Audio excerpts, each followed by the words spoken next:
Welcome to Stitches in Time, the podcast discussing Doctor Who the way it was meant to be watched, in chronological order, one clip at a time, starting at the Big Bang and ending with the heat death of the universe. I'm Becca, the Matrix Archivist, and I spent the last 13 years of my life meticulously editing the entire televised Doctor Who universe into chronological order. And I'm Ben, and you can defrost your Mark Gatiss by putting it in the microwave at 90 seconds on a medium heat. That's really good advice. I'm always just trying. Actually, I've been getting into slow cooking my Mark Gatiss. Oh yeah, it's nice, but you have to plan ahead. Yeah, I've heard leftover Mark Gatiss is really good in the air fryer. Yeah, that's the only way to do it. I've heard that is really, really good. I'm one of those people. I'm sick. I like the best thing about having Mark Gatiss for dinner is having cold Mark Gatiss for breakfast. I'm not one of those people who will get like arsey about, well, do you like pineapple in your Mark Gatiss? Do what you want. Find your joy. If you enjoy that, great. More for you. I do not like pineapple on my Mark Gatiss, but I'm not about to sit here and judge people who do. Sure. You know? And I appreciate that because I do like pineapple on my Mark Gatiss, and part of the thing that that I've discovered over the last few years is that when we're all ordering a Mark Gatiss, we will, like, people will be like, oh, what do you want? And everybody's like, oh, pepperoni. I don't know. I don't want to like make anybody upset. But then I will have the audacity, or in your case, Ben, the dark audacity, to say, hey, I like pineapple. Does anybody else like pineapple? And then, like, sometimes I'm in a room full of pineapple lovers who are all afraid to admit it. So because of the culture. Because of the cult. That's half of what I said, sure. Yeah. Anyway, also we have a guest. We do, and I'm on a Stephen Moffat diet, so I currently am not eating Mark Gatiss. Oh, okay. That's understandable. Yes. They're usually paired together, but it's this specific diet, this iteration of it, doesn't feature that, so. Yeah. Yes, please welcome to the podcast, YouTuber, writer, circular Gallifreyan scribe, extreme nerd, and wacky autistic cat mama for Ivy Hanover, protagonist Ivy on the socials. Welcome back. Thank you. This is Nico, as one of the cats. Hello. Did Nico sign the release? One of the cats. Huh? Did Nico sign the release, by the way? Because otherwise we'll have to blur Nico's face. Oh, yeah. Nico, did you sign a release? You didn't hear it, but she did meow, really quietly. All right. Good. Perfect. All right. Amazing. Consent. That's consent. If I learn anything at FurCon, no, let's start that sentence again. Let's abandon that sentence entirely. Just fully jettison that bit. Mostly because I don't want to upset furries. I do not want to say, because furries are A, amazing people, and B, holding together our country's IT infrastructure. And I was just about to say that, like, they're building our rocket ships. Yeah. I don't think we should be on their bad side.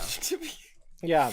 That's the interesting thing about furries that I've learned over the past couple years is that if I'm in a room, and we're all ordering a Mark Gatiss, and everybody's like, what should we wear while we order this Mark Gatiss? And everybody's like, I don't know, t-shirt, jeans. And I'm like, I'm going to go out there, squirrel costume. And everybody else is like, you know what? Yeah, I can go for some of that too. I'm disappointed that you didn't say dressed as a pineapple, but it's okay. So, you know what? Tweech their own. Tweech twone. Tweech twone. That's not the furry community. That's the spiky community, Ben. Get it together. You're right. Yeah. And you know what God that bless is, Spikies. and I'm scared to ask. Spike.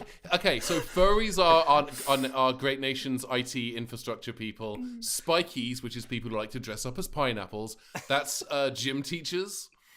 Ah. And scalies all work at the DMV. Scalies are people who like lizards and variations thereof. Noted. Okay. What are we doing? I don't know. I guess this is a Doctor Who podcast. You guess? Yeah, today we're talking about... Theoretically, I mean, when we talk about scalies, I feel like there's creatures with scales in Doctor Who, so thus it does tie back to the discussion topic at hand. Yeah. Exactly. Such as Mark Gatiss. Mark Gatiss, famous lizard person. We're talking about Twice Upon a Time, of course. The classic episode of, it's a modern episode, but it's classic in that it takes place in 1615 BCE. It's the classic 11-second long episode that features Mark Gatiss being surrounded by a bunch of beams and blobs, while a disembodied voice says, "Timeline error. There is a timeline error. Timeline error. There is a timeline error." Yeah. That sounds like what I would be doing on this Saturday night if I wasn't recording this podcast. It's fair. Timeline error, by the way, is what happens when you try to open the Android Blue Sky app. It just frequently just decides not to display anything or let you press any of the buttons. It's great. Oh, fun. Also, Mark Gatiss is there. I feel like I'm in my timeline era. Sorry. In that you've edited all of Doctor Who into one. Yeah, you got it. Yeah, I got there. You got there. This is a short one. It's a very short one. It's just Mark Gatiss in a sensory deprivation tank. No, I like sensory deprecation. Sensory deprecation. They were deprecating. Sight. You have no sense of taste. It's unnecessary. It is just Mark Gatiss surrounded by beams, which could be any show. I'm pretty sure that happened in Game of Thrones at least once. Sure. Or rain. Mm-hmm. Could have happened there too. So this is one of those fun ones where the three of us get to talk about 10 seconds of out of context abstract nonsense. We have to pick it apart like a French art house movie and try to find and discern, if any, the meaning and the purpose and the point and the plot. Mm-hmm. And the poultice. Ben, your tone seems to suggest that you think this is not the correct way to watch Doctor Who. I'm against it. I'm not for it. I think that this is the worst thing that you have ever done. It's not the worst thing that humanity's ever done. But it's got to be top 10, right? It's top 20. All right. It's because, how many movies were there in the DCEU? Probably 19. At least 2. At least 2. Because it was Man of Steel, Batman v Superman, Tide Pod, Tokyo, Wonder Woman, Suicide Squad, The Flash, The Suicide Squad, The Flashy Suicide Squad, Batman flashes the Suicide Squad, George Orwell's Wonder Woman 1984. Episode 2, Attack of the Clones, and The Timeless Aquaman. Children. And the Timeless Children, yes.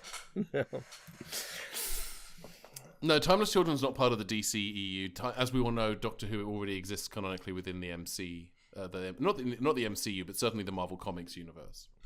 Oh, right. I've explained that before. I think on this podcast, I don't think I need to explain. No, I know it does. Because one of my favorite superheroes, Miles Morales, is Spider-Man. It's in one of his solo comic issues. I think he references it, and I saw it, and I was like, "Yeah, I'm claiming you. You're one of my new favorites." There's also Marvel Comics UK did the official Doctor Who comics for a hot minute. So there's the Seventh Doctor stuff that they did, which involves Death's Head and involves the Seventh Doctor dropping Death's Head on the roof of the Baxter Building for the Fantastic Four to deal with. So that is the link that allows Donkey Kong to canonically meet Doctor Who, and I'm letting it be what it is. I'll explain that to you when we're not recording a podcast. All right. I feel like that's something like I shouldn't know, like forbidden knowledge. Like, am I gonna have to do anything to access this knowledge that I wouldn't otherwise do? Also, Buffy the Vampire Slayer, the Ninth Doctor and Rose appear in the background of one of the Buffy season 8 comics. I still need to finish Buffy. It's only been 2 years since I started watching it. It's only been 2 years. How many seasons are there? 7? 7. Yeah. Yeah. Not counting the season 8 and season 9 comics, and I think they did season 10. I don't know. Who knows? Furthermore, who cares?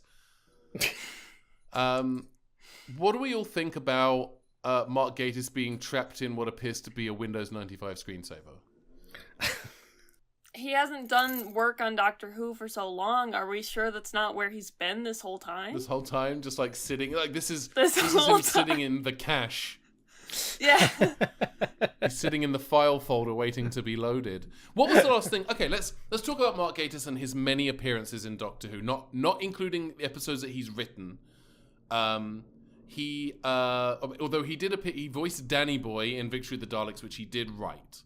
So you've got Professor Lazarus from the Lazarus Experiment, which if his name is Professor Lazarus and he does a thing to make himself young and live forever, hey, Professor Lazarus, that's a little on the nose. If you had been called Mr. Whippy, would you have invented an ice cream machine? Like, what's...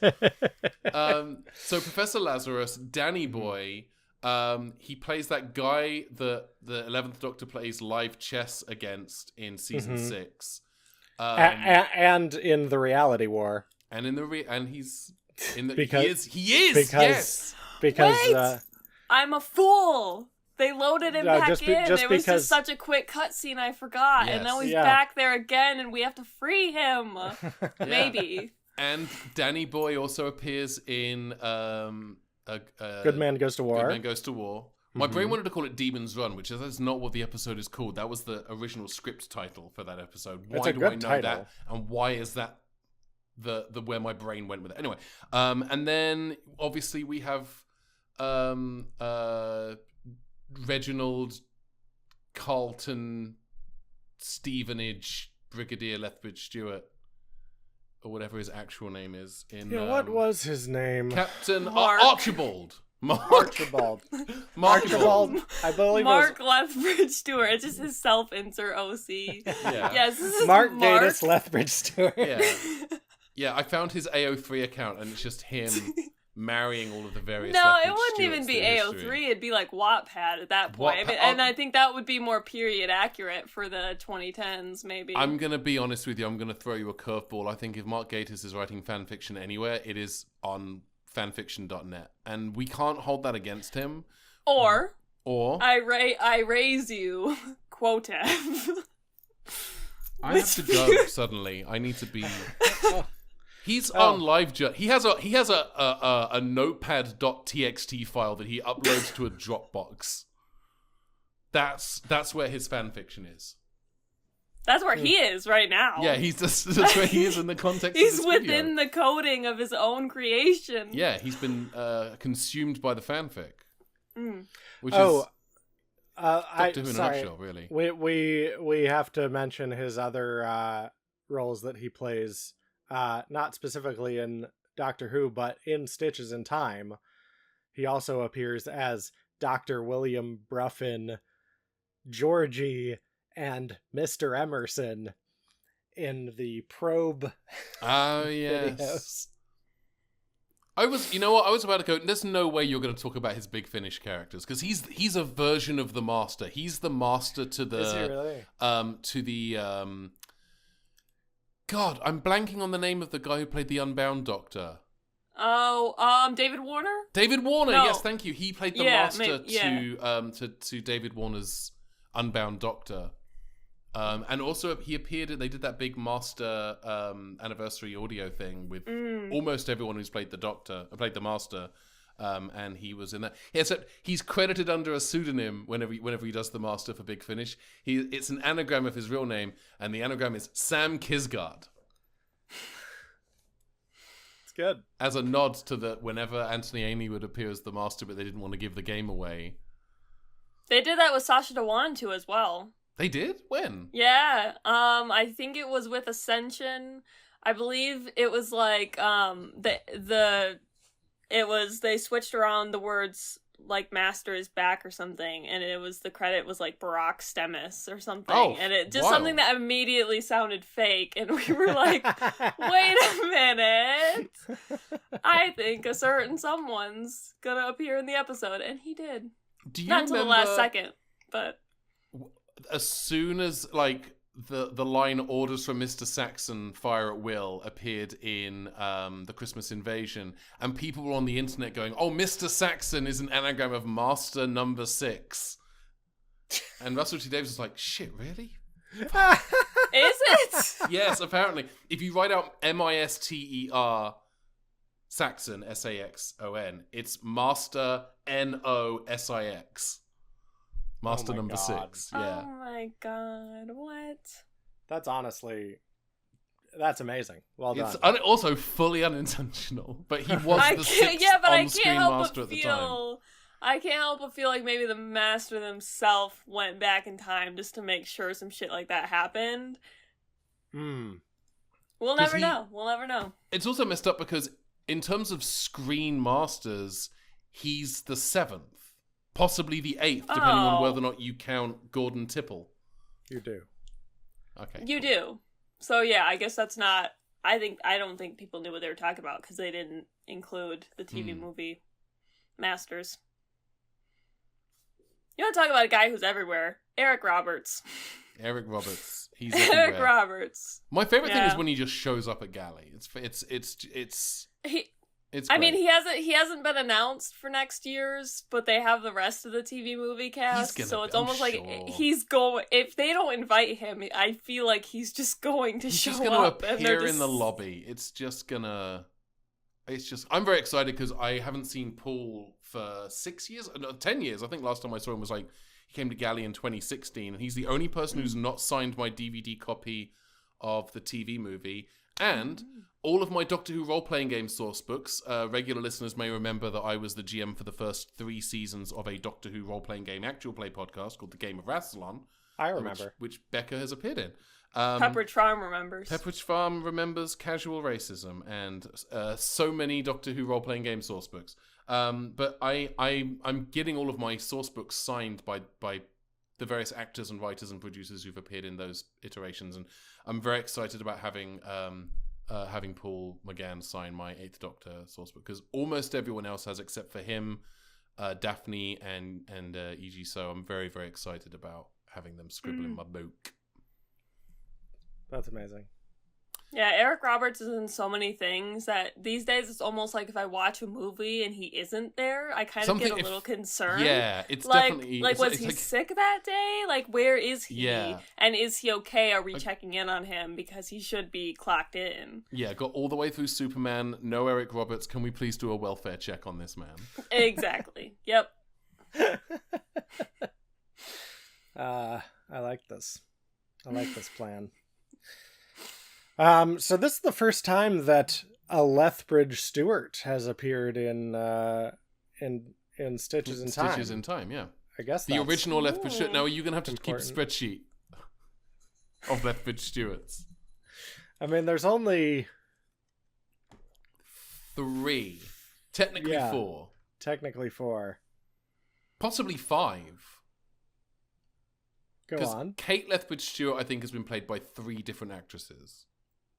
Oh, I only had 2 one as a young girl, one as a medium woman in the 90s videos, and then... And one is an enormous goddess. That was going to be the season 3... Towering over London. Yeah, the season 3 finale, if Disney Plus had go ahead and pick it up, is going to be a giant CG Kate Lethbridge-Stewart. That's just what's going to happen in the land between... the land between the sea and the war. Yeah. The war between the land and the sea. The war between the land and the giant woman. Wasn't that an episode of Steven Universe? Yeah. It's the Steven Universe crossover. I was gonna sing Giant Woman, but I can't sing. So I was really hoping one of you could, and you would just sort of pick up on the mental waves that I was picking up. So I'm very glad that you did, Ben. Thank you. Mm-hmm. It's when Kate Lethbridge-Stewart does a fusion dance with Omega. She has Omega. I thought you were gonna say the guy that she has coffee with. Oh yeah, that too. The three of them. All I wanna do is appear in Doctor Who. Lethbridge-Stewart, Lethbridge-Stewart. Okay, for anyone who wants the isolated audio for that to use as a ringtone, please ask Becca, because for $20 you can unlock the ringtone. Put it on the Patreon as a freebie. a freebie on the Patreon. You have to pay money, but then you get it for free. It's one of those paid freebies. Yeah, paid freebies. Yeah. Yeah. I have a Patreon. I know what those are. It's everything I post. Yeah, well, how do we feel about Twice Upon a Time as a whole episode? As a whole, I love it. I think it's atypical for an episode of Doctor Who in that it is not about anything other than it's about legacy, and it is about what makes us who we are, and that is something that I think that the 12th Doctor has been grappling with throughout his entire run, particularly in his first season. But I think one of the reasons why he reaches the end of his run, he doesn't want to regenerate. And if I lived for billions of years having to do the same thing over and over again, I would probably be done too. I'd probably be ready to clock out. But there's that moment where he says, it's not an evil plan. I don't know what to do when it's not an evil plan. And it's like that kind of, for me, some people are like, well, that means nothing really happens. It's like, okay, yes, but it's still about something. And I kind of like that we don't often get epilogue episodes for a Doctor's run, because you could immediately cut from the end of World Enough and Time and the Doctor Falls and go straight into the woman who fell to Earth, because nothing happens in Twice Upon a Time. But it is interesting nothing, and it is interesting nothing that kind of acts as a wonderful kind of coda for the 12th Doctor's story as a whole. I love it. I will acknowledge now, I'm more open now to the fact that more open now than I was when it aired, that David Bradley's first Doctor is not very good. He's not being the first Doctor in the way that Hartnell was being the first Doctor. But then Richard Hurndall wasn't being the first Doctor very well in the 5 Doctors. So it's all fine. It's good. It's good enough. It's fine. Everyone's good. It's about something. We get one more Bill Potts. We get Nardole appears in his third or his fourth consecutive Christmas special. It's his third, because you had The Husbands of River Song, and then The Return of Dr. Mysterio, and then this one. So Nardole has a trilogy of Christmas specials. Yeah. And yeah, I think I really enjoy it. It's not my favorite episode of any run, like a Doctor Who or of Capaldi's run as a whole, but I like putting it on. I will put it on as a nice kind of coda. It's an epilogue to Capaldi's run, and I think it for what it is perfect at that. I haven't seen it in quite a while, because I've been organizing my own, which Becca, I've told you about this, my own weird rewatch of Doctor Who. So I've been trying to save quite a bit for that. But I remember when it first aired, I didn't like it that much, just because I think I was kind of expecting that ending at the Doctor Falls, like that to be it, and that to be like this kind of big climax, and then it was like, oh wait, but there's still more. And so I think when it first aired, I was kind of like, I don't know. But when I watched it again, I liked it a lot more. I really appreciated, like you said, a big theme with the 12th Doctor is him trying to figure out who he is, and going back to when 11 regenerates into him, there's this vibe of like, am I even the Doctor? And so at the end of that life, to have him meet his what he thought at the time was his original self, I thought that was just a nice tie-in, because although the episode does show and poke fun at how the Doctor has changed since then, it's still in some ways kind of a wholesome tie back to be like, no, this is you.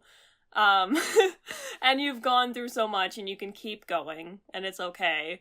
But I really ended up liking it, because I liked the feeling of him making peace with that, I think, because he was so resistant to regenerate, and then, just those final words of like, I let you go, I thought was so beautiful. Yeah. So I'm getting emotional because now I'm like, his regeneration scene is running through my head. His regeneration, I think Moffat's regeneration scenes are among my favorites. I think the 11th Doctor's like final little speech about how we're all different people is perfect.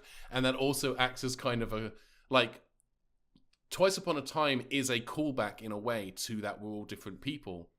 Because the first Doctor's there and the 12th Doctor's there, and they are so different. There's so much about them that is different, but they are so much fundamentally the same person in that they both care about justice and fighting for what's right, even though their approaches are different and their attitudes are different.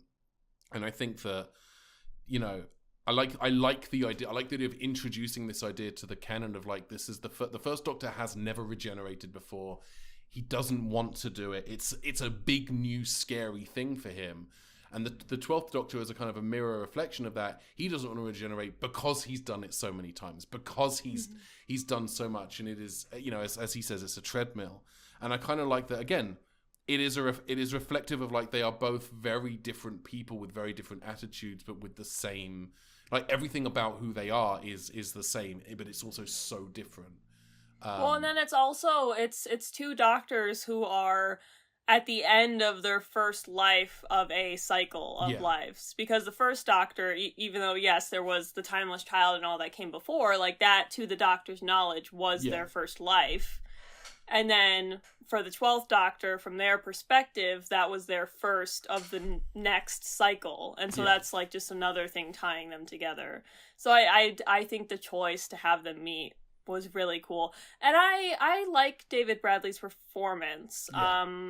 It's first Doctor, I've been very, very slowly making my way through his episodes, mainly just because I keep rewatching the ones with Ian and Barbara because I love them so much. But I remember liking his performance, and I know Big Finish has audios with him that I'm hoping to check out, but I'm planning on finishing the first Doctor's actual TV era before I delve into that. David Bradley, his performance is not William Hartnell, but it is an interesting performance in its own right. It is an interesting take on that iteration of the character. He is still kind of grumpy and cantankerous in his own way, and that's something that, you know, it's a different take on the first Doctor, but it is one that works. It's different, but it works. Yeah, I loved it, and I'm such a fan of the first Doctor's era, especially with Susan and Barbara. I think that's some of my favorite classic Who, is like that right at the beginning, because it's so fun to see it's fun to see like the writers kind of explore like, what are the things that are possible here? What can we do? They're not yet held back by, well, he has to be from Gallifrey and he has to be a Time Lord and the show has to be about this, because none of that's been established yet. So they are still, like, even to the Troughton era, they're still figuring out what Doctor Who is. And every time someone figures out what it is, they hit upon a version of it, and then production changes, and then there's a new version of it, and that even continues now into the present day. But there's those early Hartnell stories from like that first couple of seasons is so free in a way that no other iteration of Doctor Who ever gets to be. I think, and it's, you know, obviously we have the new Who jumping on point with Rose, but to me, even having seen that, the first Doctor's era is the one where I feel the most like I am truly discovering something with the companions. Because I started with Rose, so you would think in my head it's like that would still feel very much, but I don't know, there's just, and it's probably because it literally was the beginning, and like you said, they were discovering how to make the show basically, but I think that brings a lot of like comfort and intrigue and just a lot of focus for me when I'm watching those episodes. Is like I'm a lot more locked in because it truly does feel like I'm there with them, and I'm exploring something very mysterious and weird and unknown. Yeah, there's there are bits of me. Like my left leg often feels like I wish I could rewatch Doctor Who from the beginning, from 1963, without knowing the Doctor's a Time Lord, the Doctor's from Gallifrey, like where a TARDIS comes from, like, because watching particularly those first 6 seasons, when none of that has been established yet, and Gallifrey doesn't even get named until season 11, but like watching those first 6 seasons and watching the writers figure out what this thing is at the same time as we're watching it, that must, like, the revelation at the end of the War Games with the Second Doctor, where he talks about having run away from his people and his people at the time, like, all of that must have been like, oh dang, like those last 2 episodes of the War Games must have been, for anyone who's been watching the show consistently across those 6 seasons, must have been mind-blowing. It's harder for us now, because when we go back and we watch An Unearthly Child, when we watch the Daleks, when we watch, not Marco, I was about to say Marco Polo, we can't watch Marco Polo, but when we go back and watch these early Doctor Who serials, we are watching them knowing what the show is going to become. But William Hartnell did not know that the Doctor was a Time Lord. None of those cars. I forgot Ian's last name. Chesterton. Ian, yes. It's okay. Or Chesterton or Chesterfield. Yeah, or I was gonna say it's Yeah. okay. The first Doctor forgets it William too, Russell. so- William Russell is who I was thinking of. I don't know why I was calling him Ian. None of the cast knew anything more than everything that had been established up to that point, which was there's the Doctor and there's a time machine that looks like an old phone box that is bigger on the inside. And we watch it now. We know what the show is going to become. We know how the lore is going to expand and evolve and grow. So we bring that to the show. We even the concept of the first Doctor is something we bring to those Hartnell years, because he wasn't the first Doctor. William Hartnell, and it is Elle Sandifer said this in one of her brilliant essays. She had a series of essays called the Taurus Eruditorum.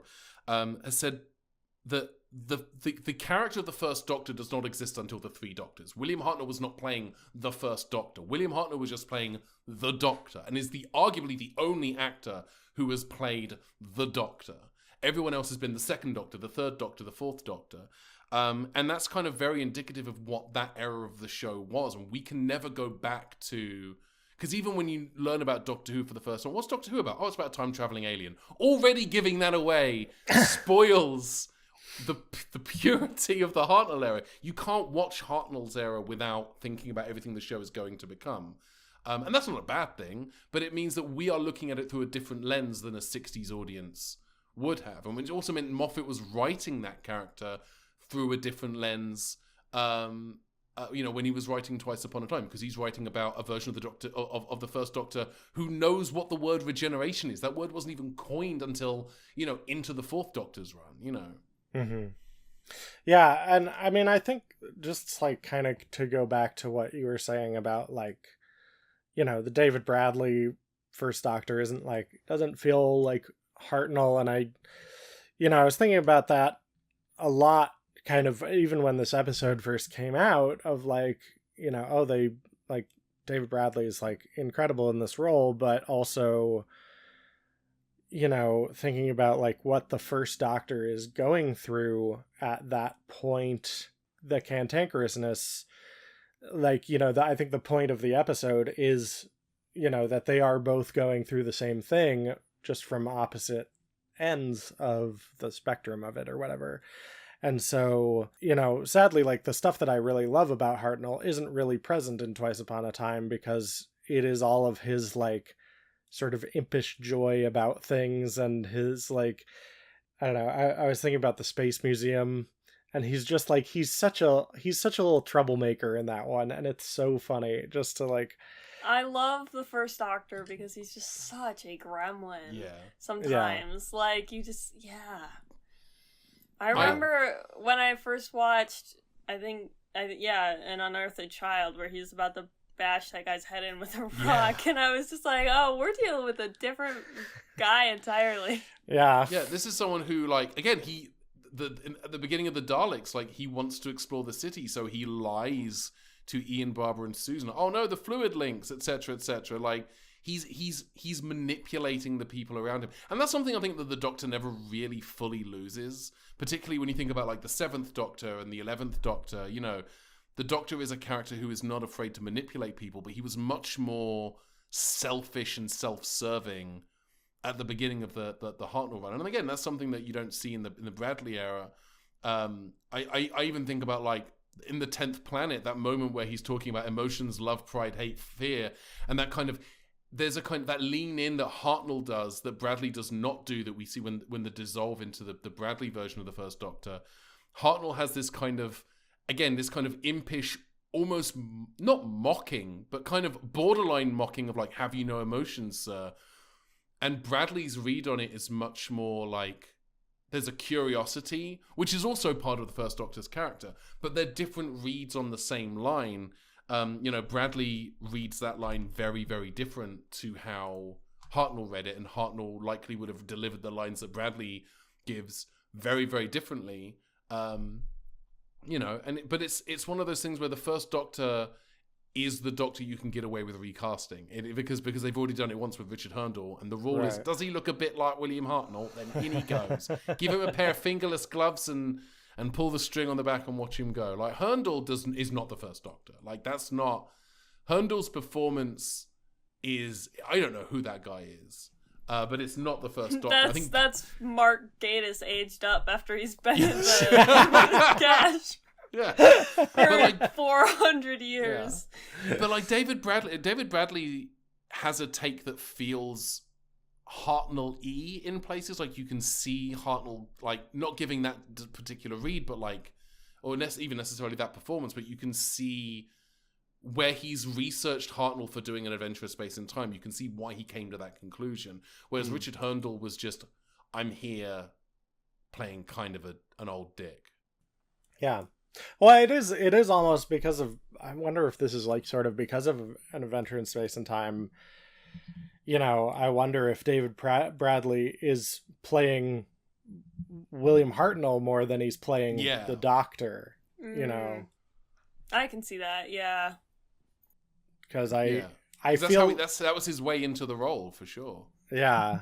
And I mean, I feel like there are a lot of, especially in An Adventure in Space and Time, there are a lot of parallels between what Hartnell was going through at that time and what the first Doctor is going through in Twice Upon a Time, of just like, this is like sort of the end, and I don't really want it to be the end, but also I don't really have a choice. And, I don't know. I think from that standpoint, it's kind of brilliant. Yeah. I did look up, Mark Gatiss in the when he's playing chess against the 11th Doctor is credited as, oh God, what was it? I just had it up. Rondo Huxton? Yeah. Which I don't know what that's supposed to be a fucking anagram of. It's probably a character from like a Big Finish box set with like Jackie Tyler, the 6th Doctor. Like, he's probably the antagonist from that. Maybe so. Rondo Haxton, as a reference to actor Rondo Hatton, according to the TARDIS wiki. Oh, who's Rondo Hatton?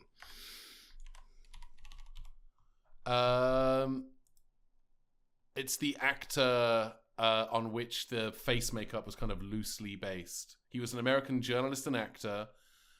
He headlined horror movies for Universal Studios near the end of his life, earning him a reputation as a cult icon. He made Universal Studios.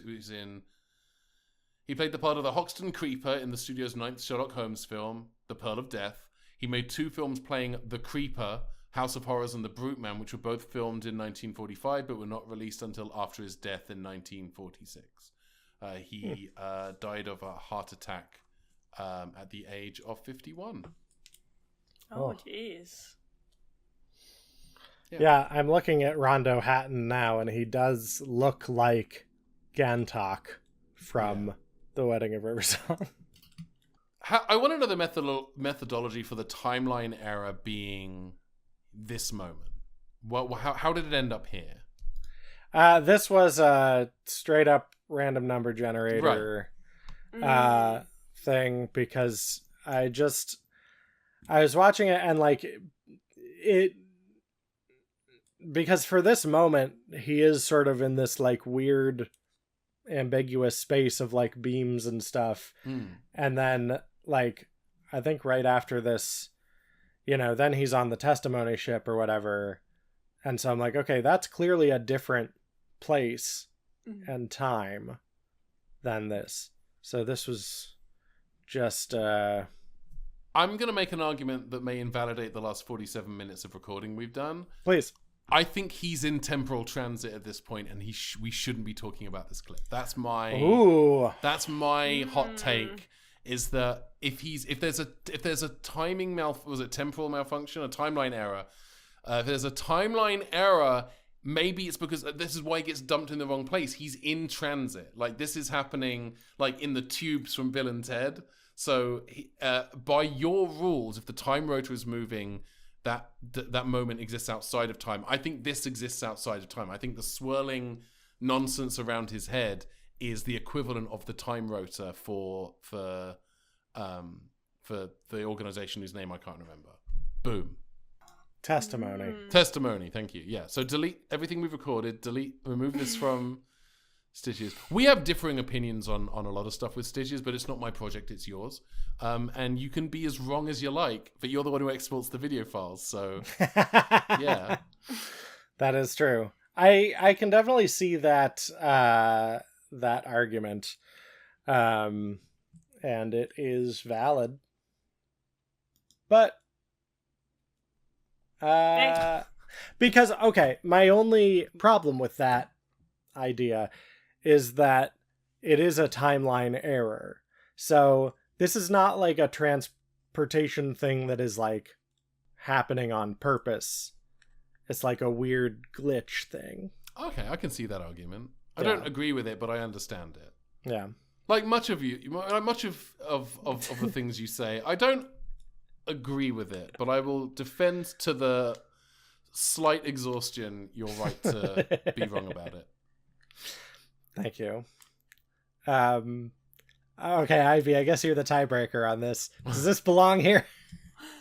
Nico, what do you think? Knowing that the entire fulcrum of Stitches in Time lands on this moment. What right do you here. think? What do you think, Nico? What are we doing? What are we going with? Oh God. Does Nico even like Doctor Who? No. No. I could roll a D&D dice and we could see. Perfect. Okay, I will grab one. Hang on. This is it. This is delightful. This is so much more effort than my tin of dice. Let's see. I'll grab a D12, I think, and then I like that. If it's the 12th Doctor, it seems fitting. Yes, if it's an even number, we keep it. If it's a odd number, we just go fuck ourselves, I guess. Great. I'm not doing that on the podcast. That's a Patreon exclusive. It's an 8. It's an 8. It Hooray! stays. Becca is vindicated by the random number, not just another random form numbers. Of random number generation. Random numbers are always coming through for me. Oh, except when they put multiple sections of the Doctors Assemble next to each other. Yeah. Yes. Which this is also, by the way, Twice Upon a Time is the reason that Doctors Assemble is in this because of David Bradley. And I'm like, well, David Bradley plays the first Doctor. You should write him an angry letter. I should. I really should. Yeah. Yeah. Yeah, I have nothing really much else to say about this 11 seconds. Yeah, we've hit I think we've gone as far as we can. Can you remind us, Ivy, where you can be found on the internet and if anything, what do you got coming up? Yes. So I am currently in the throes of lesbian horror right now, life-wise. So but that's dating, you know. Yeah. Yes. Show, isn't it? So I've got a bit of a pause on things. However, I have an upcoming Doctor Who video series I'm doing, which I don't want to talk too much about because I feel like it might be one of those things where if I talk about it, I wind up not doing it. And then I also have a video series about music coming up that I'm going to be working on hopefully soon because I love music. I can normally be found on YouTube at Protagonist Ivy. Unfortunately, I can also be found on Twitter primarily as Protagonist Ivy. My Instagram is Protagonist Ivy _ because somehow I couldn't do the original name. And my Tumblr is also Protagonist Ivy, so chances are if you just look up Protagonist Ivy, you might be able to find me. Unless it's my evil twin. I don't know. You might want to check. Yeah. Following you on Tumblr? No, I am You now. might not be. I just recently created the side blog from my main chaotic blog. All right, well now which is my main chaotic blog is a canonical superhero name, so I can't change it. So that's why I made the side blog, because I was like, I cannot give up this URL. Yeah, someone else will swoop in and get it and use it to post weird cake stepping pornography or something. Yeah. What's weird about cake stepping pornography? Oh no, the weird thing is that they won't film the cake being stepped on. They'll just film themselves from the waist up. Oh, that is weird. Yeah. Well, Ivy, thank you so much for joining us, and I hope listeners, you'll all tune in next time for the Time Monster. Ooh. That's the sound the Time Monster makes. Whoa. I'm on to suck your time. Thanks for listening to Stitches in Time. Music by Becca McGlynn. Art by Mandy Oquendo. Logo by Ben Paddon. Produced by Becca McGlynn and Ben Paddon. Email us at matrixarchivist@gmail.com.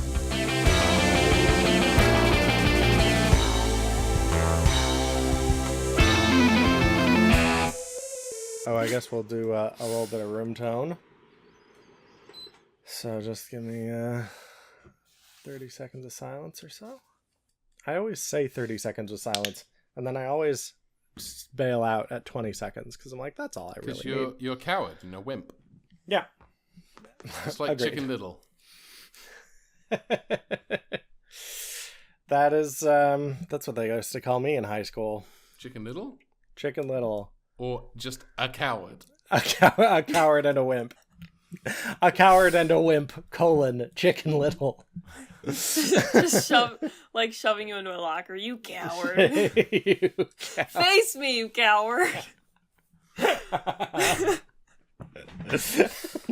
I went to school in Game of Thrones. Yeah. Oh yes, Game of Thrones High, yeah. Yeah. It's coming this spring to the WB, to the kids WB, to the CW, to MSNBC. I feel like they had a CW Game of Thrones, and it was Reign, which was the weird Mary of Scots, very historically inaccurate. Oh yeah. Teen romance. What? Show. You haven't heard of Reign? I've never heard of this. It's a show that's about Mary, Queen of Scots, but it's not historically accurate. The costumes are not historically accurate. It's, I don't know, not quite Riverdale status, but there's a lot going on in that show. That's amazing. Timeline error. There is a timeline error. Timeline error. There is a timeline error. All right, should we record a podcast? Okay. All right. We don't have to. We could just hang out. I have a second cat has joined the chat. Excellent. Which one is that? This is Nico. Nico. Unhappy Nico. She's one of the most attention seeking cats. And then she saw that she was on camera, and she's like, I gotta play it cool. Yeah, that makes sense. She's just walking around my feet repeatedly. That sounds like a cat. Cat stuff. Timeline error. There is a timeline error. Timeline error. There is a timeline error. There's a plane. Hang on. There is a plane. It's the same plane because we live next door to each other. Yeah. We're not in the Wait, same are building, you- but we are literally in. Our buildings are next door to each other. We found Oh, I Mandy was and I gonna found this say. apartment. Yeah. We found this apartment because I was walking to Becca's, and the for rent sign was outside this building. I didn't know that. Yeah, that was when we came to have that production meeting about me helping to book Stitch's guests and you doing music for Jump Me. Yeah. That was I thought lovely. you were about to say that you guys were like wall to wall. No, Room, that's, like, that's and the I was dream, like, but what? we're not there yet. Yeah. One like day. like the 10th Doctor and Rose, just like against that wall. If the apartment next to ours ever opens up, I will immediately let you know, Becca. Great. And I'll immediately move in before. Before even applying. Yeah, I'm just gonna Squatters' be like, rights, I live baby. here." Oh my god. Timeline error. There is a timeline error. Timeline error. There is a timeline error. Nico's having a time. She's having a time. She keeps clawing at my legs, which is why I picked her up, and she did not want that, I suppose. Oh. She just really wants to hear what you guys are saying, I think, because she can't, because I have my headphones in, so I think she's just like, what are your friends saying, Mom? What are your friends saying? I want to know. What did Nico what's- think of Twice Upon a Time? What's the reoccurring Mark Gatiss bit? I really want to know. I want to be included. I want to contribute to the bit. Timeline error. There is a timeline error. Timeline error. There is a timeline error. I said this before we started recording. I originally did not watch the 11 seconds because I went to the wrong place in the file that you sent me. And I Perfect. watched, God, about like 45 minutes of the Time Monster. And then I was like, well, where's the Twice Upon Where's Time Poochie? bits? Where is it? And then I started, I was like, oh no, like did the file get sent wrong and now we gotta go back and forth and get that? Nope, it's just 11 seconds that I happened to skip over at the beginning. And I was like, oh, that's it? Oh, okay, This will be a fun one.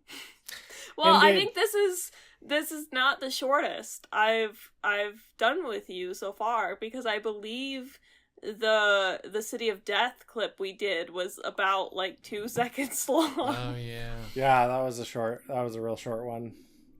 Yeah. Speaking of your previous appearances, I just wanted to say welcome back to End Space. Welcome back to our universe. Thank you. I know, I made it home. I made it home because the universe understood it, that I wanted to show off my outfit, and it said, okay, well, you gotta come home. It's a very good 11 dress. Thank you. Timeline error. There is a timeline error. Timeline error. There is a timeline error. All I wanna do is appear in Doctor Who. Lethbridge-Stewart. Lethbridge-Stewart.